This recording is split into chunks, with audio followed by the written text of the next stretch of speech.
Sa nakalipas na 10 taon, sa ganitong paraan nagsisimula ang araw ng 59 anyos na si Aling Presi sa Happy Land sa Tondo, Maynila.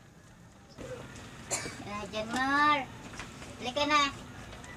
Rodilin, Jeromel. Karaniwang kasama niya mga apong sina John Mar, 9 na taong gulang at panganay sa 9 na apo, Rodilin, 8 taong gulang, Christina, 6 na taong gulang at Jormel, 5 taong gulang.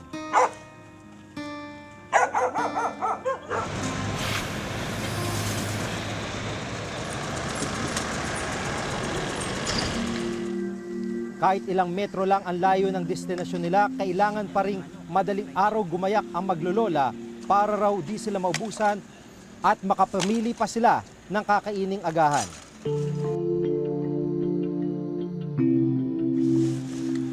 Minsan, pag yung mga lata, di maiwasan talaga, may mga basag na buti.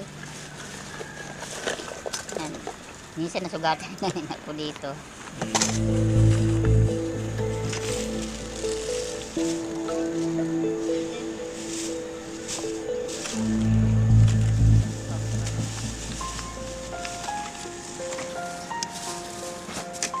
Magkahalong basura at mga tirang pagkain ng mga fast food restaurant mula Espanya, Abad Santos, Tayuman at iba pang karatig lugar sa Maynila ang hinahalukay ni na Aling Presi.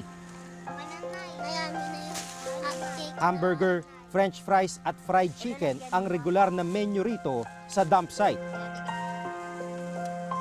Ang gagawin nyo sa French fries? Tapos? Katulad nito may laman, inuwi ko po sa bahay. Ano yan? Agpag? Ano yan gagawin dyan? Lulutuin bago kumain. Una-una yung pagpag, dahil hindi naman dati ka talaga kami nagakuha sa basura, parang bang nandidire. Doon nakikita ko sa karamihan, kumain talaga ako, sinubukan ko, masarap talaga. Ito na, ilulutuin, iuwi na rin sa bahay, ilulutuin na. Pwede na yan. Opo.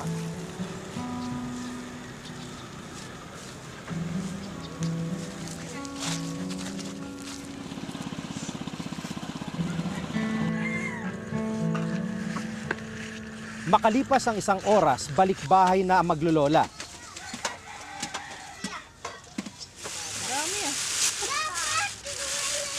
Yung mga ganito, mga pang-adobo lang.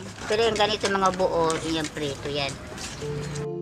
Pagpag ang tawag sa mga pagkaing mismis o yung natira sa platong kinainan na, itinapon sa basurahan, itinambak sa dump site, kinalaykay at saka muling lulutuin para kainin. Para mawala yung yung mga sa spray. Ayon kay Aling Presi, napilitan daw siyang mangalaykay ng pagpag ng magkasakitang asawa at matigil sa pagtatrabaho.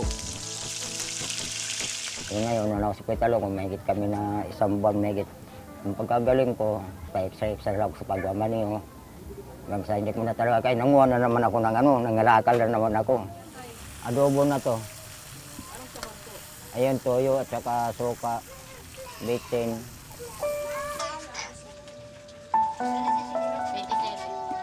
Anong paborito niyong ulam na dalawa? Tatay na lang kumain ng paano. Sitaw. Anong sahog? Anong luto? Ano siya may toyo. Ito na, kakain kayo ha. Ipon-ipon kayo dito. Ang naipong 2 plastic bag ng pagpag, pagsasaluhan ni na Aling Presi at Mang Danilo. Ng 9 nilang apo at 3 anak. Hintay lang kayo doon, huwag ka muna mag-ano na dyan, Mark. Sabay-sabay kayo kakain. Hindi ka daw kakain. O, magkikira ka sa likod at dumaan.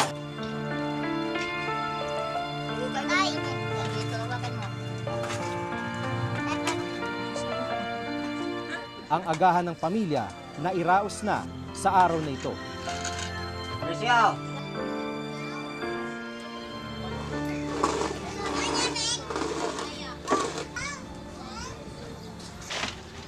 Kaunting pahinga lang, balik trabaho na si Aling Presi.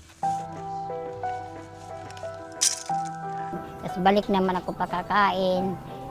Inabukod-bukod kong straw, kutsara, cups, sibak, plastic, karton.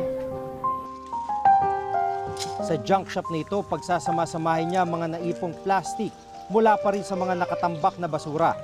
Ibebenta naman daw ito ng may-ari ng junk shop sa pabrika ng mga plastic para i-recycle.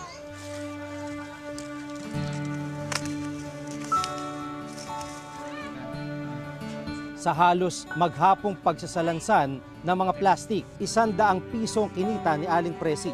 100 na, ano nabibili niyan?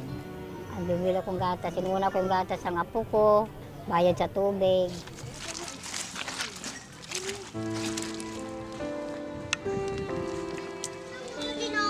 Kasi tawag pa tayo.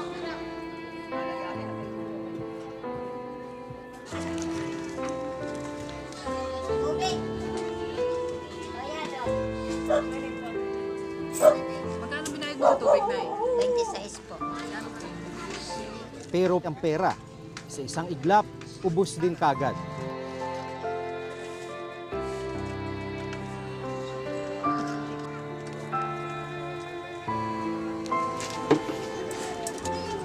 Treinta, 40.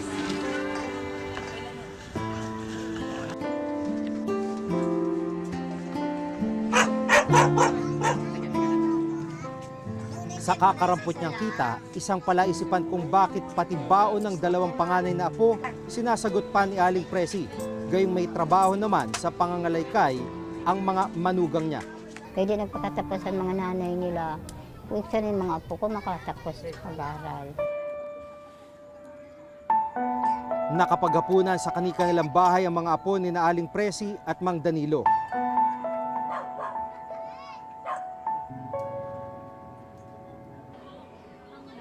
Pero dahil walang natirang pambili ng bigas sa kinitang 100 piso, tiis gutom na lang ang mag-asawa. Bukas naman daw may pagpag-uli. Bit-bit ang kanyang bayong. Tinungo ng 54 na taong gulang na si Lola Mercelidad ang isang dump site. Ang kanyang pakay, lamang loob ng manok na itinatapon ng mga kalapit na katayan. Ganto karami yung langaw na na-attract niya. Kala mo, sa unang tingin parang honeybee. Pero hindi po, langaw po ito at mga bangaw. Hindi ba kayo na baka magkasakit yung mapagbenta nyo kasi yung malangaw, basura, hindi nyo po naisip nyo po ba yun? Naisip ko pero hindi naman yung bago sila siyempre kami muna, di ba? Opo. Kasi malinis naman sinasabon ko. Opo. Tapos naano ako mahihi. Pinapakulang ko mahihi. Bago Sa mga nakalipas na taon, sa ilalim ng kasalukuyang administrasyon, makailang ulit na naming ipinakita ang iba't ibang mukha ng gutom sa ating bansa. Luzon, Visayas hanggang Mindanao, sinuyod upang malaman kung hanggang saan ang gagawin ng ilan nating mga kababayan. Malamnan lang ang kumakalam na tiyan.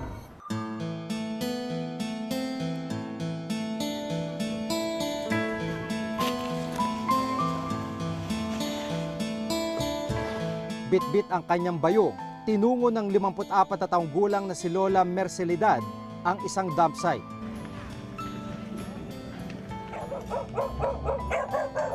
Ang kanyang pakay, lamang loob ng manok na itinatapon ng mga kalapit na katayan. Agad dinala ni Lola Mercelidad ang nakuwang mga lamang loob sa likod ng kanilang barong-barong. Isa-isa nilang nilinis ang mga bituka ng manok sa mga balde ng tubig. Ang paglilinis, ginagawa nila sa mismong gilid ng tambakan kung saan nila ito nakuha. Dahil nga po sariwang mga bituka tsaka laman loob ng manok yung ginagawa nila Aling Mercy dito sa mismong may dump site dito sa Cavite City. Ganto karami yung langaw na na-attract niya. Kala mo sa unang tingin parang honeybee. Pero hindi po, langaw po ito at mga bangaw. At ito po yung pinapakuluan nila para gawing chicharon at ibenta naman kung sino yung mga nais bumili. Hindi ba kayo baka magkasakit yung mapagbenta nyo kasi yung malangaw, basura, hindi nyo po naisip nyo pa ba yun? Iniisip ko pero hindi naman yung bago sila siyempre kami muna, di ba? Opo. Kasi malinis naman sinasabon ko. Opo. Tapos naalawan kong maigi. Pinapakulang kong maigi bago ko pinipili. Wala rin silang anumang suot na plastic o guwantes. Basta, kahit ano pa siya, basta malinis, hindi namin kayo pagdidirihan. Bilang mo ilang taon, 12 taon. Di ba? Diyan ko na napalaki ang apo ko. O ngayon, nagpapaaral pa ako. Diyan ko rin kinukuha. Lahat. Gastos, pambayad, lahat. Aminado si Lola Mercelidad na kung may iba lang daw sana siyang pagkakakitaan, ay hindi niya pipiliin ng ganitong klase ng hanap buhay. Pero tila wala raw siyang magawa dahil sa hirap ng buhay.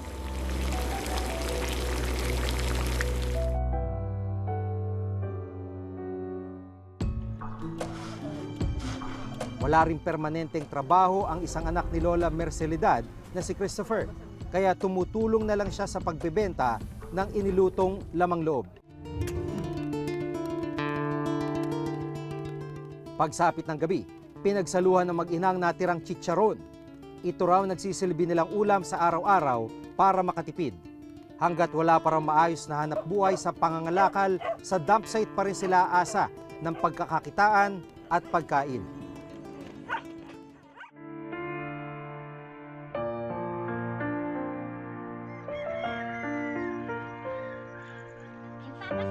Alas 2 na ng hapon pero ngayon pa lang nanananghalian ang mga anak ni Cecil na sina Carlos at Jericho.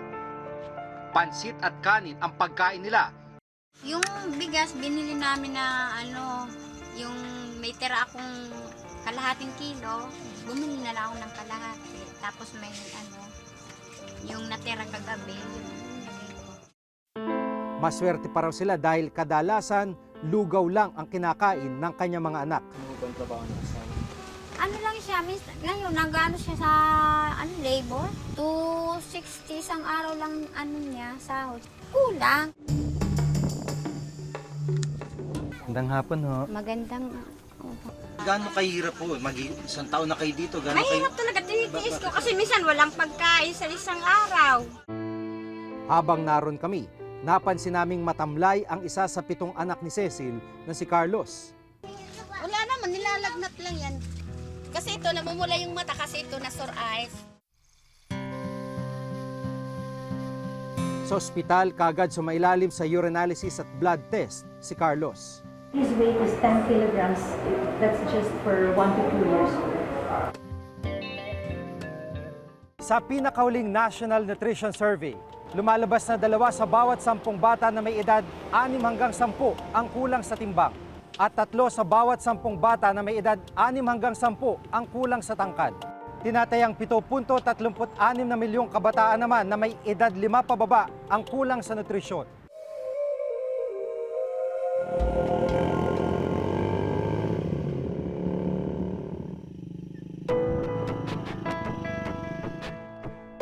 Sa sitio Cabanisan sa South UP, Maguindanao, nakilala namin ang mag-anak ni Mang Ernesto Sambrel. Nakikisaka rin siya sa palayan at maisan para kumita. Kung walang saka, wala rin pera. Pagtitilamon o pagtatabas at paglilinis sa mga taniman ang karaniwang trabaho dito sa Sitio Pandan, South UP, Maguindanao. Swerte na lamang si Ernesto kung makakuha siya ng 3 beses na trabaho kada linggo na nagbabayad sa kanya ng 100 piso kada araw. Mahirap pagkasyahin para sa 7 miyembro ng kanyang pamilya. Pagkagaling sa taniman, inabutan naming umiiyak ang anak niyang si Irene. Doon, nay mama. Ito kan. Silakan. Ini na mga mana po ne? Gutom? Opo. Anong kinakain niya? Gatas lang? Oo, gadidid lang.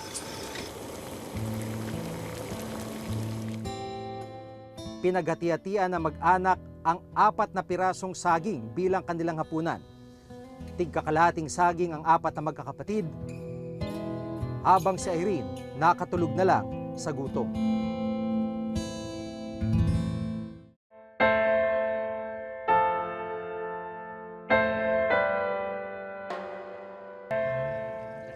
Tubig na nilagyan ng asukal ang almusal ng mag-anak. Wala ring gatas na may bigay si Norisa sa kanyang bunso dahil wala ring makain na masustansyang pagkain. Kakaunti na lamang ang naibibigay niyang gatas sa anak. Kabilang sina Irene sa 4 na milyong kabataan sa bansang edad 5 pababa ang kulang sa timbang at nakakaranas ng malnutrisyon. Ang masaklap ayon sa UNICEF, 1 sa 3 bata sa mundo ang namamatay dahil sa kakulangan ng nutrisyon sa katawan. Ilang programa nang inilunsad ng pamahalaan kontra gutom. Minsan nang nagkaroon ng Food for School program ang administrasyon ni dating Pangulo Gloria Arroyo. Sa pagluklok ni Pinoy, sinimula naman ang school-based feeding program ng DSWD at ng DepEd. Pero tila hindi naman nasagot ng mga ito ang gutom at malnutrisyon ng mga kabataan. Actually, magaganda naman itong programang ito. Ngunit, this is targeted to a certain beneficiaries only. So, hindi ito nakakasapat na tugunan ang kagutuman ng lahat ng Pilipino sa ating bansa. Kinakailangan ang pagtugon sa kagutuman sa suliranin ng kahirapan. It should be a whole of government approach. Isa sa mga nakikitang solusyon upang mabawasan ang bilang ng nagugutom sa bansa, mabigyan ng disenteng trabaho ang mga magulang. Trabahong may sapat na kita upang may mailagay silang pagkain sa kanilang hapag. Kung may alimbawa sila ay may trabaho, tingin ko hindi sapat ang kita para makabili ng kanilang pangailangan sa pang-araw-araw. Isinusulong ngayon sa Kongreso ang Zero Hunger Bill. Binibigyan mandato nito ang pamahalaan ng gumawa ng malinaw na plano kung paano mawawakasan ng gutom sa loob ng 10 taon. It also provides the legal right to every Filipino to have the right to adequate food. Binabalangkas din dito kung ano yung mga dapat gawin ng gobyerno para malutas ang kahirapan o kagutuman dito sa ating bansa. Sinasaad din dito na dapat ang pagkain, it should be available, it should be adequate, it should be accessible.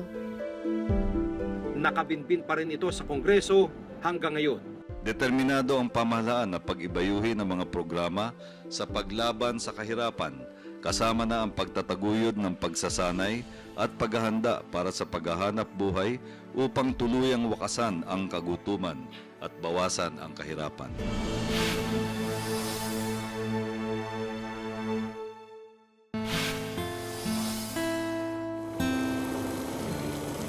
Sa dami ng bilang ng nakakaranas pa rin ng gutom sa Pilipinas, nakapanghihinayang kapag may mga balitang napupunta lang sa katiwalian ang kaba ng bayan.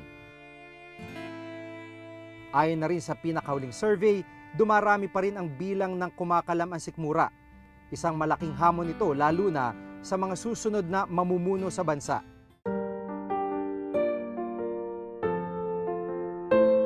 Ako si Maki Pulido. Ako si Jiga Manikad at ito nakatala sa aming Reporter's Notebook.